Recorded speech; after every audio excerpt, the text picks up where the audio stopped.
সংবাদটা যেন বস্তুনিষ্ঠ, সত্য ও নিরপেক্ষ হয়, বললেন গৌরীপুরে সংবর্ধনা অনুষ্ঠানে ত্রাণ প্রতিমন্ত্রী ইঞ্জিনিয়ার এম ইকবাল হোসেন।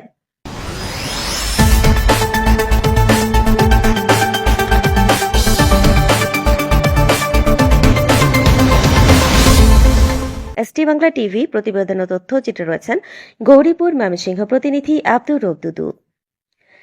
রাজনীতি বলেন, রাজনৈতিক ব্যক্তিবর্গ বলেন, আর সরকার বলেন, সবার চোখ হলেন আপনারা সাংবাদিক।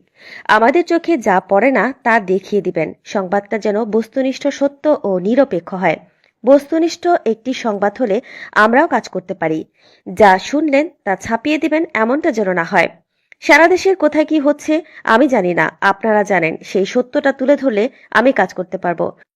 সোমবার ২৭ জুলাই দুপুরে ময়মনসিংহের গৌরীপুর প্রেস ক্লাবের উদ্যোগে ময়মনসিংহ ৩ গৌরীপুর আসনের এমপি, দুর্যোগ ব্যবস্থাপনা ও ত্রাণ মন্ত্রণালয়ের প্রতিমন্ত্রী নিযুক্ত হওয়ায় সংবর্ধনা ও প্রেস ক্লাবের দ্বিতল ভবন নির্মাণ কাজের উদ্বোধনী অনুষ্ঠানে প্রধান অতিথির বক্তব্যে এসব কথা বলেন কেন্দ্রীয় বিএনপি নির্বাহী কমিটির সদস্য ও ত্রাণ প্রতিমন্ত্রী ইঞ্জিনিয়ার এম ইকবাল হোসেন। তিনি আরো বলেন, সংবর্ধনা দিয়ে আমাকে দূরে ঠেলে দিবেন না। আমি আপনাদের মানুষ, আপনাদের একজন হয়ে কাজ করতে চাই।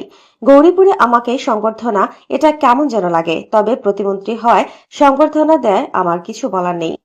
তিনি বলেন, এখন আমার সিজন, আমার দুর্যোগ ব্যবস্থাপনা ও ত্রাণ মন্ত্রণালয়ের সিজন চলছে। যেখানে দুর্যোগ হচ্ছে সেখানেই আমাকে দৌড়াতে হয়। কিছুদিন আগে একটা এলাকার নিউজ হয়েছে ৯০% লোক ত্রাণ পায়নি। আমি সেই নিউজটি দেখে তাৎক্ষণিক ৫ জন জেলা প্রশাসককে ফরওয়ার্ড করেছি। এই সংবাদটি পরে সেখানে কাজ হয়েছে। আপনারাও এরকম সংবাদ করবেন, তাহলে আমরা কাজ করতে পারবো। অনুষ্ঠানে সভাপতিত্ব করেন প্রেস ক্লাবের সহসভাপতি কমল সরকার, সঞ্চালনা করেন সাধারণ সম্পাদক রাকিবুল ইসলাম রাকিব। স্বাগত বক্তব্য রাখেন প্রেস ক্লাবের সাবেক আহ্বায়ক ও যুগান্তরের গৌরীপুর প্রতিনিধি মোহাম্মদ রইসুদ্দিন।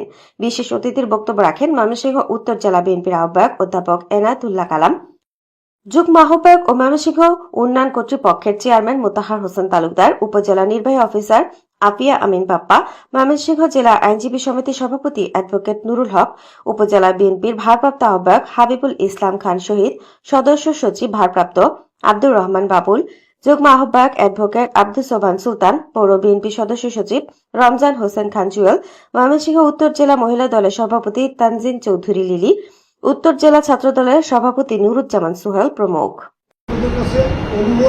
আরেকদিন আমরা বলব সংবর্ধনা অনুষ্ঠান, মত বিনিময়, আপনারা সবাই আপনাদের যারা আছেন সবাইকে নিয়ে, মানে বিশেষ করে সাংবাদিক ভাইরা, বাইরের কারো টাকার দরকার নাই।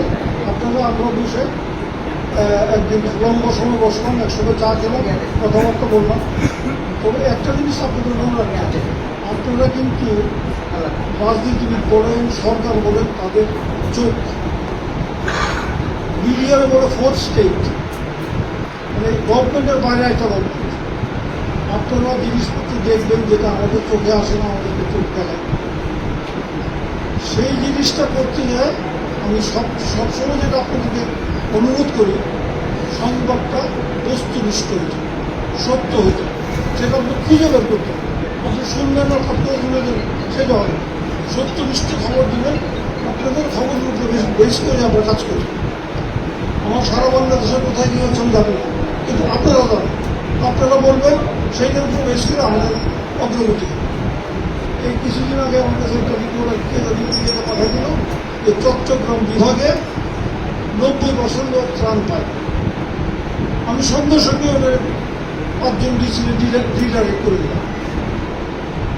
কমেন্ট, আমি যে কমেন্ট করেছি, ২-৩ জন ওই রাত্রেই বলবো যে এই হয়েছে এরকম বাকি আমরা সব জায়গায় গেছি, কিছু কিছু রিপোর্ট জায়গায় বাকি থাকতে পারে, এইটা আপনাকে কালকে জানাচ্ছি। এই সংবাদটার ভিত্তিতেই তো আমি তাদেরকে কাজ করবো। তো এইরকম সংবাদ দিলে আমাদেরও কাজ করতে সুবিধা হবে। ছোট একটা অনুমতি করলাম, আরেকদিন বিশদভাবে আলাপ করবো।